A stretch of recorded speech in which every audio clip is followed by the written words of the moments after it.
ಸರ್ವಶಕ್ತನಾದ ನಮ್ಮ ಕರ್ತನಾದ ಯೇಸು ಕ್ರಿಸ್ತನ ಅತ್ಯಧಿಕವಾದ ಕೃಪೆಯೂ ಸಮಾಧಾನವು ತಮಗೂ ತಮ್ಮ ಕುಟುಂಬದ ಪ್ರಿಯರೆಲ್ಲರಿಗೂ ಹೆಚ್ಚೆಚ್ಚಾಗಿ ಉಂಟಾಗಲಿ. ಹೃದಯಂಗಮ ಮಾತು ಎನ್ನುವ ಈ ಮುಂಜಾನೆಯ ವಾಕ್ಯದ ಸರಣಿಯಲ್ಲಿ ಈ ತಿಂಗಳು ನಾವು ಪ್ರಕಟಣೆ ಪುಸ್ತಕದಲ್ಲಿ ಏಸು ಎನ್ನುವ ಶೀರ್ಷಿಕೆಯಲ್ಲಿ ವಾಕ್ಯವನ್ನು ಧ್ಯಾನಿಸುತ್ತಿರುವಲ್ಲಿ ಈ ದಿನ ನಾವು ಧ್ಯಾನಿಸುವಂಥ ದೇವರ ವಾಕ್ಯದ ಭಾಗ ಯೋಹಾನನು ಬರೆದ ಪ್ರಕಟಣೆ ಪುಸ್ತಕ 1ನೇ ಅಧ್ಯಾಯ 8ನೇ ವಚನ. ಪ್ರಕಟಣೆ 1:8 ವಾಕ್ಯ ಹೀಗೆ ಹೇಳ್ತದೆ: ನಾನು ಆದಿಯ ಅಂತವೂ ವರ್ತಮಾನ ಭೂತ ಭವಿಷ್ಯತ್ ಕಾಲಗಳಲ್ಲಿರುವವನು ಸರ್ವಶಕ್ತನೂ ಆಗಿದ್ದೇನೆಂದು ದೇವರಾದ ಕರ್ತನು ಹೇಳುತ್ತಾನೆ. ಈ ವಾಕ್ಯಗಳನ್ನ ನಾವು ಗ್ರಹಿಸೋದಕ್ಕೆ ಶಕ್ತರಾಗುವಂತೆ ದೇವರು ತಾನೇ ತನ್ನ ಆತ್ಮನ ಮೂಲಕ ನಮಗೆ ಇವುಗಳ ವಿವರವನ್ನು ಅನುಗ್ರಹಿಸಲಿ. ಈ 8ನೇ ವಚನ ಯೇಸು ಕ್ರಿಸ್ತನ ದೈವತ್ವದ ಕುರಿತಾಗಿರುವಂಥ ಅನೇಕ ಪ್ರಶ್ನೆಗಳಿಗೆ ಉತ್ತರ ಕೊಡುವಂಥ ವಚನ. ಯೇಸು ಕ್ರಿಸ್ತನ ದೈವತ್ವವನ್ನು ಅಲ್ಲಗಳೆಯುವುದಕ್ಕಾಗಿಯೇ ಅನೇಕರು ವೇದಿಕೆಗಳನ್ನ ತಯಾರು ಮಾಡಿಕೊಂಡಿದ್ದಾರೆ. ದೊಡ್ಡ ದೊಡ್ಡ ವೇದಿಕೆಗಳು, ದೊಡ್ಡ ದೊಡ್ಡ ಚರ್ಚೆಗಳು, ವಾದಗಳು ಪ್ರಪಂಚದೆಲ್ಲೆಡೆ ಅನೇಕ ಕಡೆ ನಡೀತಾ ಇದೆ.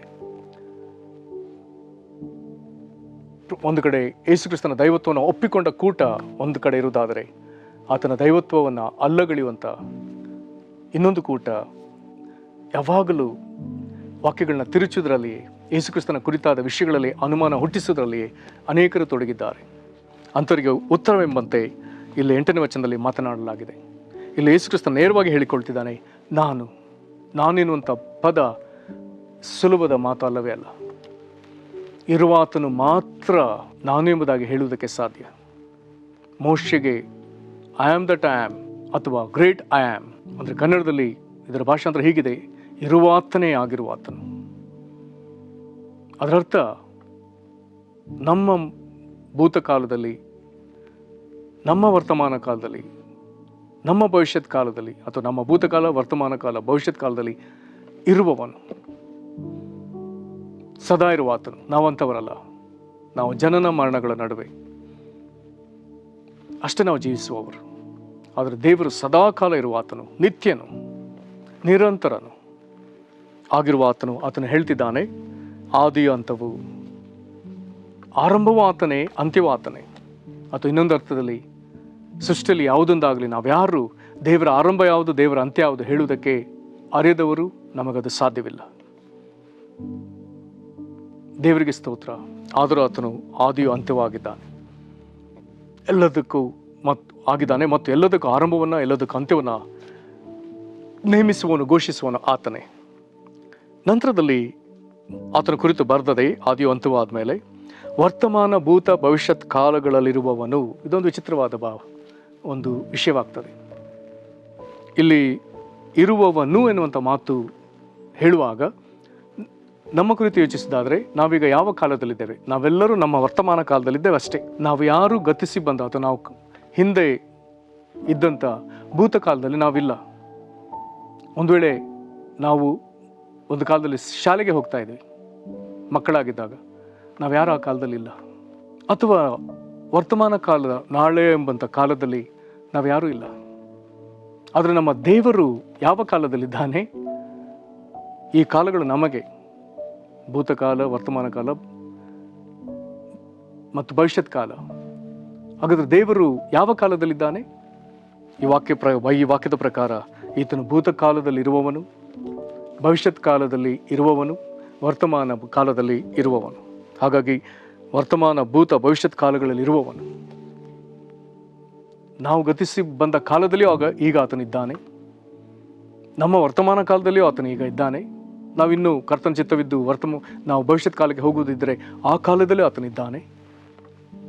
ಹಾಗಾಗಿ ಆದಿಯಲ್ಲಿ ದೇವರೆಂಬುವಂಥ ಪ್ರಕಟಣೆ ಮೋಶೆ ಪಡ್ಕೊಳ್ಳುವಾಗ, ಅಥವಾ ಯೋಹಾನ ಆದಿ ಎಂಬುದಾಗಿ ಬರೆಯುವಾಗ ಎಷ್ಟೋ ವರ್ಷಗಳ ಹಿಂದೆ ಆತನು ಹೇಗಿದ್ದ ಎಂಬುದನ್ನು ಆತನು ತೋರಿಸಿದ್ದಾನೆ. ಕಾರಣ ಆತನು ಭೂತಕಾಲದಲ್ಲಿ ಈಗ ಇರುವಂಥ ದೇವರು. ಅಥವಾ ಪ್ರವಾದಿಗಳಿಗೆ ಎಷ್ಟೋ ಸಾವಿರ ವರ್ಷಗಳ ಮುಂದಿನ ಘಟನೆಗಳನ್ನ ಪ್ರಕಟಿಸ್ತಾನೆ. ಹೇಗೆ? ಕಾರಣ ಆತನು ನಮ್ಮ ಭವಿಷ್ಯತ್ ಕಾಲದಲ್ಲಿ ಆತನು ಇರುವವನು. ಯೇಸು ಕ್ರಿಸ್ತನು ಹಾಗಾದರೆ ಆತನ ಆದಿ ಅಂತವು, ಆತನ ವರ್ತಮಾನ, ಭೂತ, ಭವಿಷ್ಯತ್ ಕಾಲಗಳಲ್ಲಿ ಇರುವವನು. ನಂತರದಲ್ಲಿ ಬರ್ತದೆ ಸರ್ವಶಕ್ತನು. ಈ ಕ್ರಿಸ್ಮಸ್ ಸಂದರ್ಭದಲ್ಲಿ ನಾವು ಓದುವಂಥ ಒಂದು ವಾಕ್ಯವಿದೆ, ಯೆಶಾಯ 9ನೇ ಅಧ್ಯಾಯದ 6ನೇ ವಚನ.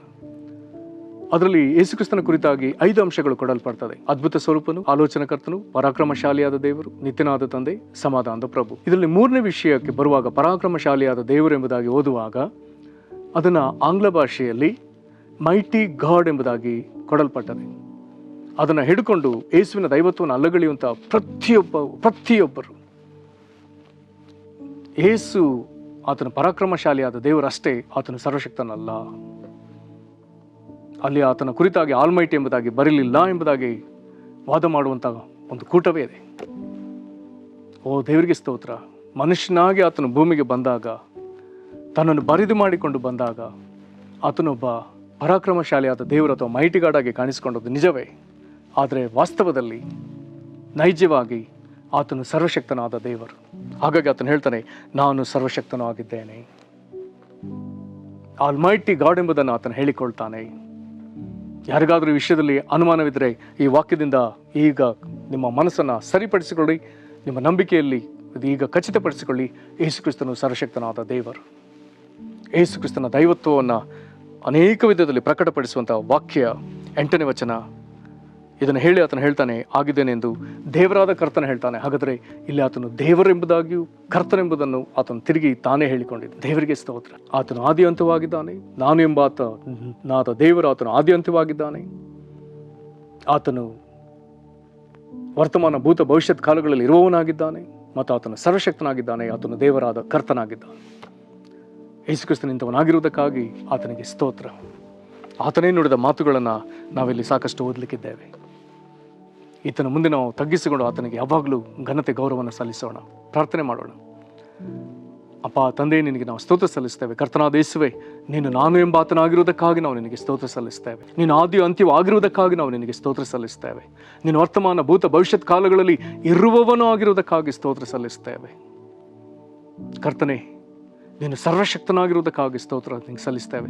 ನೀನು ದೇವರಾದ ಕರ್ತನಾಗಿರುವುದಕ್ಕಾಗಿ ನಾವು ನಿನಗೆ ಸ್ತೋತ್ರ ಸಲ್ಲಿಸ್ತೇವೆ. ನಮ್ಮ ಕಣ್ಣುಗಳನ್ನ ತೆರೆದು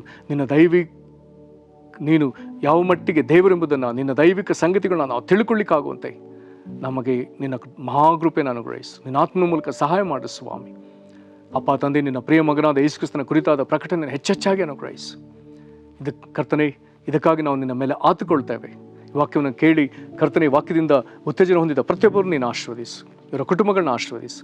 ನಿನಗೆ ಮಹಿಮೆ ಸಲ್ಲಿಸ್ತಾ ಯೇಸುಕ್ರಿಸ್ತನ ಹೆಸರಲ್ಲಿ ಬೇಡಿದ್ದೇವೆ ನಮ್ಮ ತಂದೆಯೇ, ಆಮೇನ್. ಕರ್ತನೆ ನಿಮ್ಮನ್ನು ಆಶೀರ್ವದಿಸಲಿ. ವಂದನೆಗಳು.